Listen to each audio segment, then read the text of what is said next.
네, 여러분 반갑습니다. 전국에서 모인 우리 국난 극복 지도자 여러분들, 그리고 또 유튜브를 통해서 온 국민이 시청하고 계시고 전 세계에서 시청하고 있는 행사인데, 이 자리에 제가 이렇게 연단에 서게 돼서 무한한 영광입니다. 지금 소개받은 대로 저는 역사 왜곡의 최전선의 전장터의 전선에 서 있습니다. 제 화면이 뒤에 나오네요, 이제.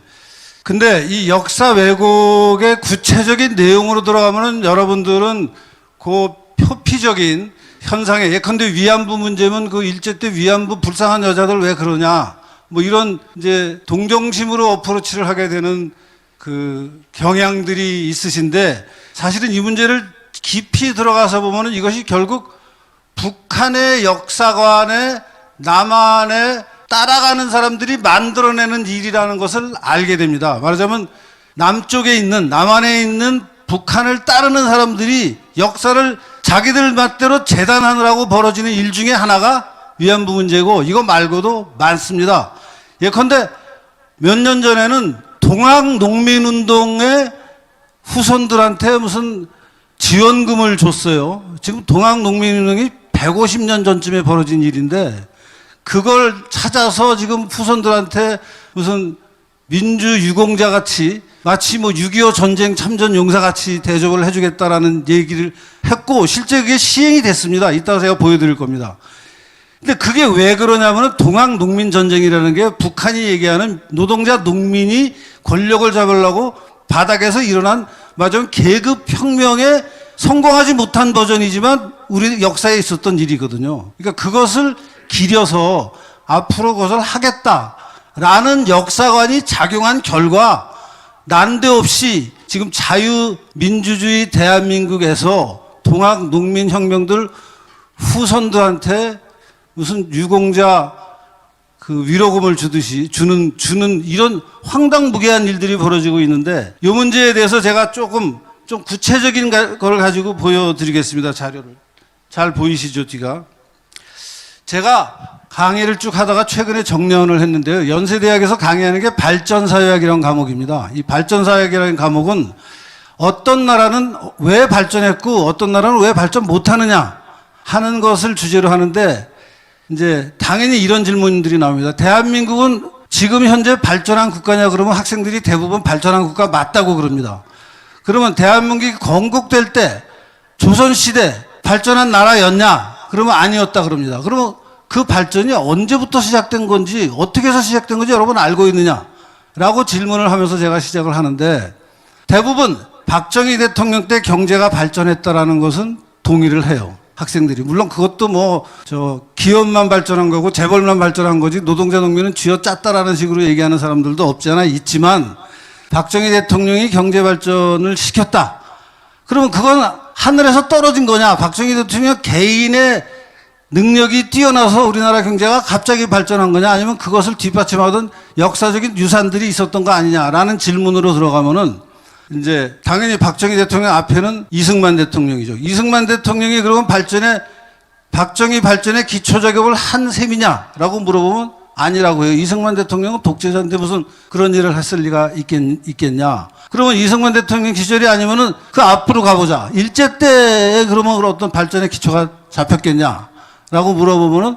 그것도 또 아니라 그래요. 그러면 구한 말이냐? 아니래요. 그러면 하늘에서 떨어진 거네. 박정희의 카리스마 덕분에 이게 우리나라가 발전한 거지, 하늘에서 떨어진 거 아니야. 박정희 아무것도 없다가 박정희 대통령의 능력 하나만 가지고 발전한 거냐, 이렇게 설명하는 게 동의해야 되는 거 아니냐라 그러면 학생들이 이제 머리를 긁으면서 괴로워합니다. 이거 답을 어떻게 해야 되나. 그래서 이승만 시대를 다시 봐야 되고, 그래서 일제 시대를 다시 봐야 되는데, 일제 시대에 있었던 일 여러 가지를 얘기하면서 뭐 일본이 우리를 착취하느라고 여러 가지를 했다 그러는데, 뭐 착취한 부분이 없지 않아 있지만 근대화시킨 부분도 많이 있거든요.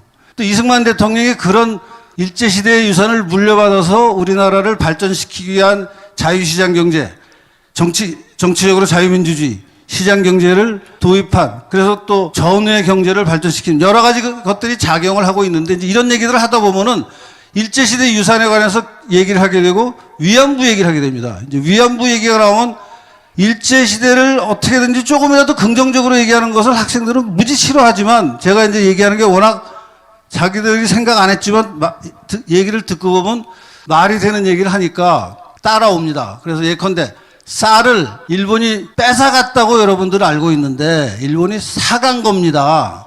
일본이 우리나라 쌀이 값이 싸고 질이 좋으니까 싼 값에 쌀을 사서 일본 본토에 가서 팔고 상인들이 이윤을 많이 남겼고 그 상인들이 우리나라 지주들한테 쌀값을 줘서 그 지주들이 그 쌀값을 가지고 뭐 학생 자기 자식들 교육도 시키고 또 뭐 다른 땅을 사기도 하고 뭐 여러 가지 이런 식의 이제 경제가 굴러갔다는 얘기를 하면은 다들 깜짝 놀래죠. 왜냐하면 쌀은 뺏겼다고 생각했는데 사갔다고 하니까. 이런 대목 중에 하나가 이제 위안부들이 연결돼 있는 얘기인데 위안부들이 여러분들은 대부분 잡혀갔다. 아마 여기 계신 분들 중에도 많은 분들은 알지 몰라도 일부는 군인의 총칼로 순경의 총칼에 의해서 잡혀갔다고 알고 있는 분들도 있을지 모르겠어요. 그렇지만 실제로는 부모들이 팔았거나 본인이 자발적으로 갔거나 아니면은 취업 사기를 당했거나. 근데 취업 사기를 당할 때 취업 사기를 한 주체가 일본 국가냐, 일본의 공권력이냐? 그렇지 않죠. 일본의 민간인들이 한 거죠. 이제 그런 문제를 얘기를 하다 보면은 학생들하고 이제 엄청나게 싸우게 됩니다. 그래서 그런 일을 겪다가 제가 이제 연세대에서 그 학교에서 뭐 징계도 당하고 지금은 검찰이 저를 기소해서 재판 중에 있습니다. 그 위안부가 매춘의 일종이라고 얘기를 했더니 그게 위안부의 명예를 훼손한 것이다라고 이제 저를 명예훼손죄로 재판을 걸어서 지금 아직도 1심 재판이 진행되고 있습니다. 언제 결론이 날지는 잘 모르겠는데요.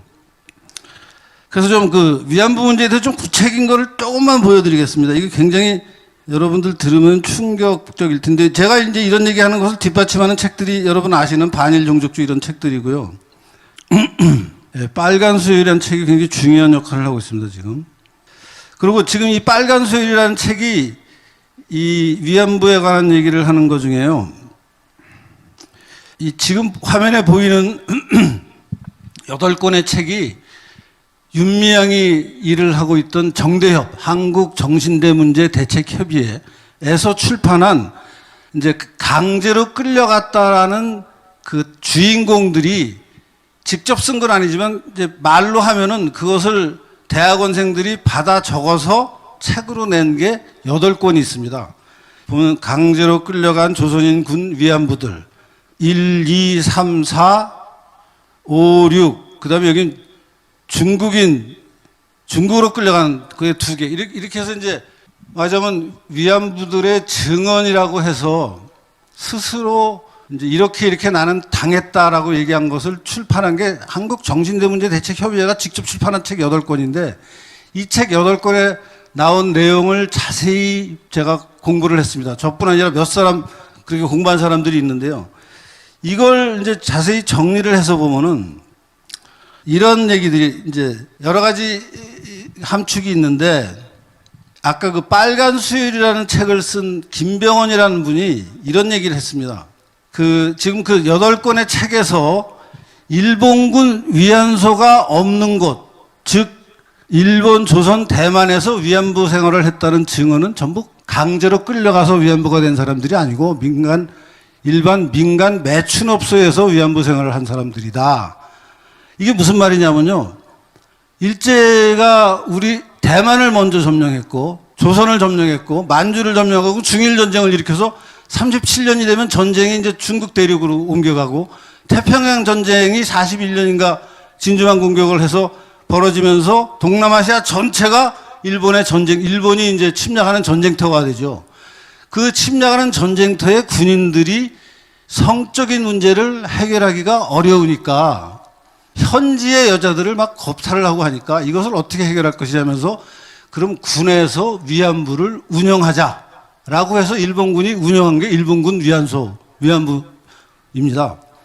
그러니까 다른 말로 하면은 전선이 있는데 만들어져요. 전쟁터가 아닌 데는 군 위안소는 없습니다. 민간인 위안업소가 있는 거죠. 다른 말로 하면은 우리나라는 전쟁터가 아니었습니다.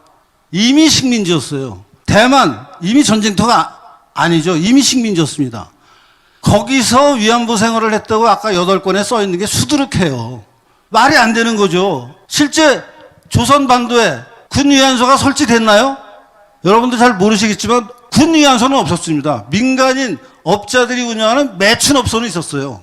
근데 조선에서 나는 위안부 생활을 했다. 그러면 그냥 우리는 군위안부 생활을 했다고 알고 있는데, 이제 이 양반이 김병헌이라는 분이 이걸 잘 정리해서 일본 본토 여기 군위안소 없습니다. 군대는 전부 해외에서 지금 전쟁하고 있어서 그 전쟁터에 위안소가 운영이 되는 거죠. 그러니까 일본 안에서 위안부 생활했다는 것은 다 매춘업소에서 일한 겁니다.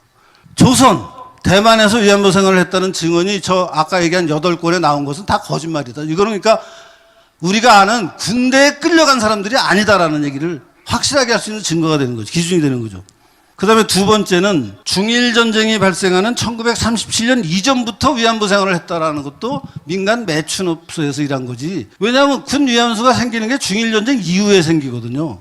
근데 이것도 이제 잘 구별을 안 하고 사람들이 다 그냥 막 넘어가는데, 그 다음에 또 이 군에서 나이를 굉장히 엄격하게 관리해서 17살, 18살 아래의 여자들은 일을 못하게 했습니다. 그래서 주민등록상 1930년 이후 출생했거나 17세 이하의 나이에 위안부 생활을 했다라는 증언은 사실은 다 거짓말입니다. 만약에 실제 그런 사람이 있으면은 나이를 속이는 거에 성공한 케이스입니다. 그러니까 워낙 생활들이 어려우니까 나이를 속여서라도 일을 하겠다라고 자원한 사람들이 많이 있어요. 아니면 자원이 아니든가 부모들이 시키든가 양아버지가 시키든가 해서. 그 다음에 군 위안소는 군인 전용입니다. 절대 민간인이 거기 가서 고객으로 이용 못합니다. 근데 군인과 민간인을 동시에 상대하면서 위안부 생활을 했다라는 증언이 저 책 8권에 수두룩하게 나와요. 그럼 이거 다 거짓말인 거예요. 그러니까 말하자면 이 4가지 기준을 가지고 저 아까 제가 보여드린 이 8권에 나오는 그 증언들 한 권에 한 20명 정도 있습니다. 그러니까 전부 합치면 160명, 150명 되는 이 위안부 증언들이 한국정신대문제대책협의회가 강제로 끌려간 우리 불쌍한 우리 처녀들이라는 것의 증거라고 내놓은 이것이 얼마나 허무맹랑한 얘기인지를 밝힐 수 있어요. 따져보면 금방 나오는 거예요. 그래서 이 각 권에 있는 한 20명 가량 되는 사람들, 전부 8권이니까 권당 20명이면 한 150명, 160명 되는 거죠. 이 사람들이 방금 제가 설명드린 4가지 기준에 따라서 이 사람들의 증언을 보면은 실제 아까 말씀드린 바와 같이 강제로 군이나 경찰, 공권력에 의해서 끌려가서 군 위안소에 가서 일한 사람 한 사람도 안 나옵니다. 완전 사기극이에요. 근데 여러분들 이걸 다 아주 불쌍한 사람들 그냥 좀 돈이라도 좀 주면 어떠냐 하는 식으로 우리가 이해하고 넘어가고 있는 게 지금 현실인데, 이 문제를 이제 이렇게 그러니까 사기극이 성공하게 우리가 관심을 제대로 안 기울이는 사이에 이런 사기극이 성공했는데, 이 사기극은 2가지 요인 때문에 가능합니다. 하나는 여성이라는, 거기도 여성의 성이라는 굉장히 말하기 어렵고 정말 부끄러운 일을 가지고 사회적 쟁점으로 삼으니까 웬만하면 그 피해받은 여성이 그렇다는데 그 사람들 말이 맞는 거겠지라는 우리들의 뭐 좀 약한 동정심이 이제 먹히는 거죠. 그리고 또 한 가지는 여성들을 이용하는 게 한일 간의 관계를 자극하는데 가장 유리하다. 예컨대 아까 뭐 쌀을 사갔는데 쌀을 뺏어갔냐 사갔냐 하는 것은 굉장히 하드한 이슈인데, 여성 문제를 가지고 한일 간에 일본이 나쁜 짓을 많이 했다고 하면 소프트하면서 사람들한테 어떤 도덕적 그 수치심을 많이 제공해서 야 한국 남자들을 못 지킨 바보 같은 사람들 아니냐 하는 식의 어떤 남자들의 어떤 그 자존심을 막 이렇게 쑤셔대는 이 작전을 정대협이 쓰는 겁니다. 근데 이 정대협이 이런 작전을 왜 쓰냐 하면은, 정대협이 이런 얘기를 하는 것과 일본의 좌파들이 하는 얘기가 똑같습니다. 이게 일본 안에도 이 위안부를 우리나라 정대협 같이 얘기하는 사람들이 많이 있어요. 학자들도 많이 있습니다. 물론 일본에는 우파들도 많이 있지만 그 일본 좌파들이 하는 얘기를 우리나라 좌파들이 받아들이는데, 이 받아들이는 중간 고리에 북한이 있습니다. 북한에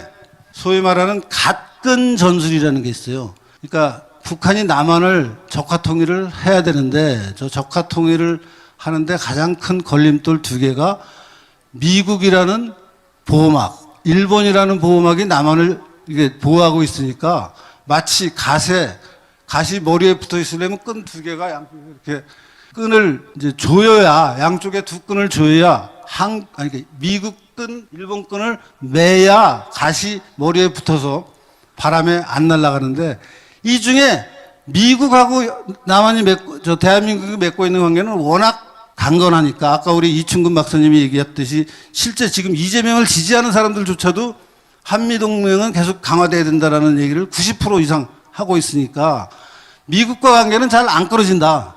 그러니까 일본과 관계를 끊자. 그리고 일본 사람들은 우리나라 사람들이 식민지배 당했다고 미워하는 기본적인 바탕이 깔려 있으니까 거기에다가 여자들 성문제가 끼어 있는 정신대를 이슈화하면 이게 먹힌다.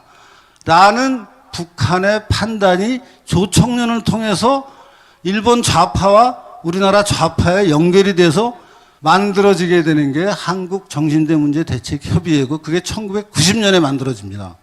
그때부터 시작해서 이 위안부 할머니들이 점점 더 본인들은 처음에는 있는 대로 얘기해요.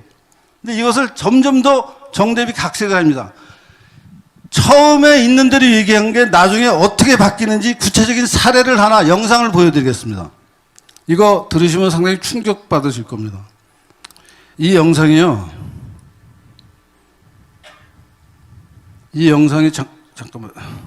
두 가지 영상입니다.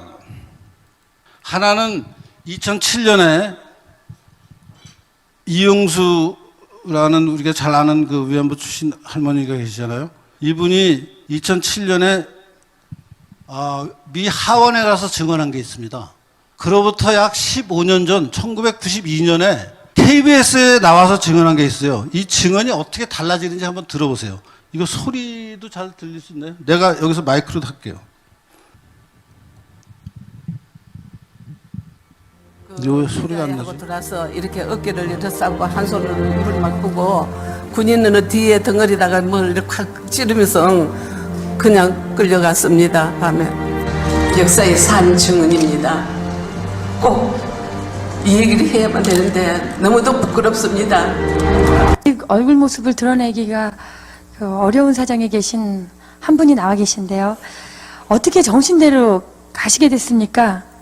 네, 저는 그때 나이 16살인데 헐벗고 그래 뭐 입지도 못하고 먹지도 못하고 있는데 어떤 사람이가 원피스 환불하고 참 구두 한 그릇을 갖다 줍디다. 그래서 그걸 주면서 가자고 그래가지고 그걸 받아가지고 아주 그때는 뭐 그 한도 모르고 좋다고 따라갔습니다. 아, 그래서 꼬임에 넘어가셨군요. 뒤에 나오는 영상은 간유리로 얼굴을 가려서 얼굴은 안 보이지만 목소리로 그게 이용수 그분의 목소리인 것은 너무나 쉽게 확인이 되고, 이제 시간차가 92년과 2007년이 한 15년 있으니까 그 사이에 좀 나이가 더 드신 목소리가 됐는데, 같은 분이 이렇게 황당하게 다른 증언을 하는 거예요. 앞에서는 분명히 꼬임에 넘어가서 헐벗고 먹지도 못하고 입지도 못해서 내가 업자에 꼬임에 넘어갔다라고 본인이 얘기했는데, 15년 후에는 군인이 총을 들이대서 내가 끌려갔다라고 얘기하잖아요.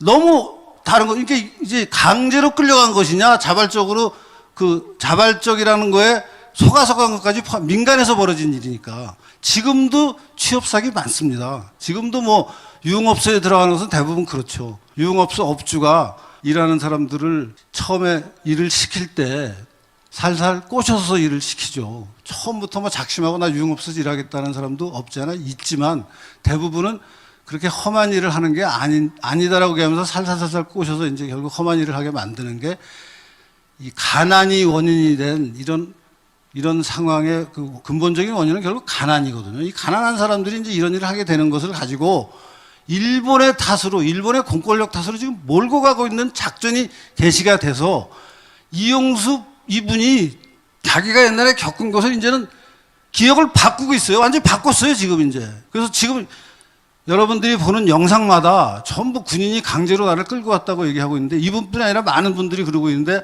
아까 제가 설명드린 그 8건의 위안부 증언집을 보면은 전부 증언이 이렇게 업자에 속거나 본인이 돈 벌러 간 경우가 대부분입니다. 그래서 그 문제를 이제 잘 이해를 하셔야 되고, 제가 그래서 이런 거를 다 자료로 정리해서 내가 법원에 제출해놨어요. 지금 제 재판의 증거 자료입니다. 지금 이게. 또 다른 사람 하나가 그리고 이제 이게 또 같은 경우 김학순이라는 분도 여러분들 아마 유명한 사람이라 잘 아실 텐데, 김학순도 비슷한 증언이 나옵니다. 여기 보면 이제 뭐 어머니가 수양 아버지에게 40원을 받고 몇 년 계획으로 나를 그 집에 살게 했다, 팔아 넘겼다는 거죠. 그래서 기생 건번에 다녔다. 기생 건번이라는 건 기생 학교거든요. 그래서 기생을 하게 됐다. 근데 뭐 나이가 모자라서 좀 거짓말을 하려고 하다가 그것도 잘 안 돼서 만주로 가면 그런 조건이 없다. 그래서 만주로 가서 기생했다. 양아버지는 중국에 가면 돈을 벌 수 있을 것이라고 해서 양아버지를 따라 중국으로 가게 됐다. 17살 나던 해다. 양아버지는 중국으로 떠나기 전에 어머니에게 연락을 하여 중국으로 가는 것을 허락받았다. 떠나는 날 어머니는 노란 스웨터를 사가지고 평양까지 나와서 배웅을 해줬다. 이거 군인이, 경찰이 강제로 끌고 가는 건 아니죠. 민간에서 벌어지는 일이에요. 민간에서. 근데 이 김학순도 강제로 끌려갔다고 증언을 바꿉니다. 가난의 희생자들이 매춘에 진입하는 과정이었는데 전부 공권력에 의해서 그런 일이 벌어지게 됐다라고 지금 얘기를 하고 있고, 근데 지금 우리가 잘 아는 윤미향이 2016년에 25년간의 수요일이라는 자료집을 출판을 합니다. 이 자료집에 보면은 이용수가 어떻게 갔냐가, 윤미향은 이렇게 얘기합니다. 이용수는 옷과 구두에 홀려서 따라 나선 것이 아니라, 따옴표는 윤미향이 한 말입니다. 밤에 자다가 강제로 일본군들에 끌려갔다 라고 윤미향이 써놔요. 그러면 이제 사람들이 그 책만 보면은 윤미향이 설마 이거 갖고 거짓말 했겠냐, 이용수는 끌려갔구나. 김학수는 어머니가 팔아서 양아버지 즉 포주를 따라 중국으로 간 게 아니라 납치되어 일본군에 끌려갔다고 써 있어요. 전부 이런 식으로 자료가 지금 조작이 되고 있습니다. 그러니까 저같이 막 강제로 끌려간 조선인 군위안부들 1, 2, 3, 4, 5, 6, 7, 8을 다 읽어보고 기억하고 막 메모해놨다가 이거 윤미향이 자기가 쓴 책에 쓴 거하고 같아? 대조해보는 작업을 안 하고 그냥 뉴스만 보고 신문만 보고 유튜브만 들으면은 잘 못 밝힙니다. 저 같은 사람들이 이걸 밝혀서 여러분들한테 얘기를 해야 윤미향 일당이 어떤 사기를 치고 있나를 알게 되는데, 이것을 하기가 너무 힘들어요.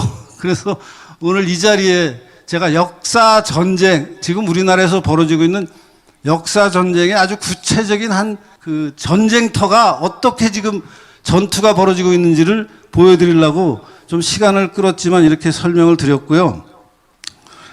이게 또 뭐 복잡한 게 많은데요. 일본에서 나의 전쟁 범죄라는 이 길전 청치 요시다 세이지라는 일본 이상한 사람이 하나, 죄송합니다. 전화가 또 왔네. 그래서 이 사람이 어떤 사람이냐, 완전 사기꾼인데 처음 등장할 때는 내가 일본군의 명령을 받아서 조선 반도에 가서 총칼로 한국 조선 여자 처녀들을 공출하는 일을 했던 사람이다. 내가 그것을 참여한다. 그러면서 책을 출판했어요. 1983년이에요. 그것을 우리나라에서 번역했습니다. 나는 조선 사람을 이렇게 잡아갔다. 83년에 나온 책이에요. 근데 세월이 가면서 이 사람이 처음부터 끝까지 완전한 사기꾼이었어요. 일본 공산당 당원이었어요. 근데 하여튼 처음부터 끝까지 완전히 거짓말을 써서 처음에는 일본의 양심으로 알았던 사람인데 나중에 완전히 사기꾼이고, 이 사람의 책을 근거로 아사히 신문이 1990년부터 한국정신대문제대책협의회하고 일본에서 이렇게 자백하는 사람들인데 설마 이 사람이 거짓말 했겠냐 이러면서 우리들을 선동해서 다 넘어갔어요. 저도 넘어갔어요. 그때는 다 넘어갔어요. 그래갖고 우리나라에 이런 경향신문 이런 기사도 나는데 혼자 자기 말로 하는 거죠. 내가 1000명 이상 잡아갔다. 다 믿었죠. 근데 그리고 이제 이 사람의 책을 호주 사람이 이렇게 영어로 번역을 합니다. 이 영어로 번역한 게 최초로 위안부에 관한 영어책이에요. 그러니까 영어권에 있는 사람들은 이 책을 보고 이제 또 위안부가 어떤 거다라는 거를 잘못된 인식을 갖게 됐죠. 그리고 유엔의 인권위원회가 강제연행, 위안부 성노예 가지고 구마라스와미라는 보고관이 스리랑카 여자예요. 그 사람이 쓴 보고서를 이 책을 베껴서 냅니다. 그러니까 유엔의 건의까지 입혀졌어요. 일본의 거짓말쟁이가 책을 하나 썼는데 한국 정신대문제대책예비가 그걸 도와주고 유엔의 건의가 덮어써서 일본이 강제로 조선인 여자들을 잡아갔다. 노예와 같은 생활을 하게 만들었다라는 게 전 세계에 퍼졌습니다. 이것을 상대로 지금 싸우고 있는 게 이 역사 전쟁의 위안부 전투의 구체적인 현장이고요. 이것을 근데 다행히 지금 싸움이 많이 돼서 이제는 우리가 질 리가 없습니다. 뭐 자세한 거는 좀 설명드리기 그렇고, 이게 89년 8월 17일인데 요시다 세이지가 제주도 성산포의 단추 공장에서 내가 여자들을 잡아갔다라고 증언을 했어요. 그래서 그 당시 제주도에 있는 제주신문이 그 단추 공장에 찾아가 봤습니다. 그랬더니 요시다가 한 얘기가 기억하는 사람이 없는 거예요. 그 요시다가 왜 그렇게 나쁜 짓을 했으면 그 마을에서 마을의 어른들이 다 알아야 될 거 아닙니까? 그걸 기억을 못 하는 거예요. 기억 못 한다는 사실을 보도한 거예요. 이상하게 요시다 세이지가 했던 그런 일을, 나쁜 일을 했다는 데에 찾아가서 취재를 해봤더니 요시다 세이지 말이 맞다고 얘기하는 사람이 없더라라는 게 이 제주신문의 기사예요. 이게 좀 이상하다는 게 처음 나오는 겁니다, 지금. 교수님 마무리 좀 부탁드리겠습니다. 네, 빨리 하겠습니다. 그 다음에 아사히 신문이 이게 2014년 8월 5일 날 신문 한 면에 요만한 크기로 우리가 요시다 세이지 책을 보고 위안부를 일본이 잡아갔다고 했는데 잘못했다라는 사고예요. 사고는 그렇게 딜이 일면 톱에다가 쳐놓고 사과는 이렇게 하죠, 항상 신문들이. 그리고 요시다 세이지 아들이 아버지의 잘못을 대신 사과한다라는 책도 냈어요, 일본. 이거 완전히 거짓말이에요. 근데 그 고짓말에 지금 다 놀아나고 있는 겁니다, 우리가. 이런 전투가 이제 지금은 그래서 이 위안부 문제가 잘못된 것을 고발하는 책들도 많이 나왔고 해서, 근데 지금 제가 지금 겪고 있는 이 전투 현장에서는 지금 위안부 문제가 이렇게 진행되지만 여러분들 다 아실 겁니다. 4.3 폭도한테 지금 9천만 원씩 주고 있어요. 근데 4.3 사건이라는 게 뭡니까? 김달삼이라는 남로당 제주도당 책임자가 50선거 못하게 하려고 폭동 일으킨 게 4.3 사건이잖아요. 그 폭동 일으킨 거를 지금 폭동을 잘했다고 지금 국가에서 보상을 하고 있어요. 이게 말이 되는 얘기입니까? 말이 안 되는 일이 벌어지고 있어요. 이것도 엄청나게 큰 역사 전쟁의 현장입니다, 지금. 민주화 운동 관련자가 인천시에서 10만 원을 받는다는 기사가 어제 났어요. 인천이 이걸 왜 주는지 저는 이해를 못 하겠어요. 아까 말씀드렸죠. 이게 2019년 기사입니다. 정읍이 동학농민운동 참여자 유족수당 지급한대요. 아니, 지금 150년 전에 벌어진 거 가지고 무슨 말도 안 되는 짓을 하는지를 모르겠고, 이 문제에 저는 가장 심각한 것이 저 같은 사람들이 문제 제기를 하면은 우리들하고 같은 편이 우리 정광훈 목사님, 우리 편 당연히 이거 굉장히 많이 도와주고 계십니다. 우리랑 같은 쪽에 있는 지금 이준석 당, 이 우리 쪽에서 싸워줘야 될 거 아니에요. 이준석이 하고 있는 게 뭔 줄 아세요, 지금? 이준석 대표 여순사건 특별법 지연 사죄, 응어리 풀어드릴 거. 이게 뭐냐면요.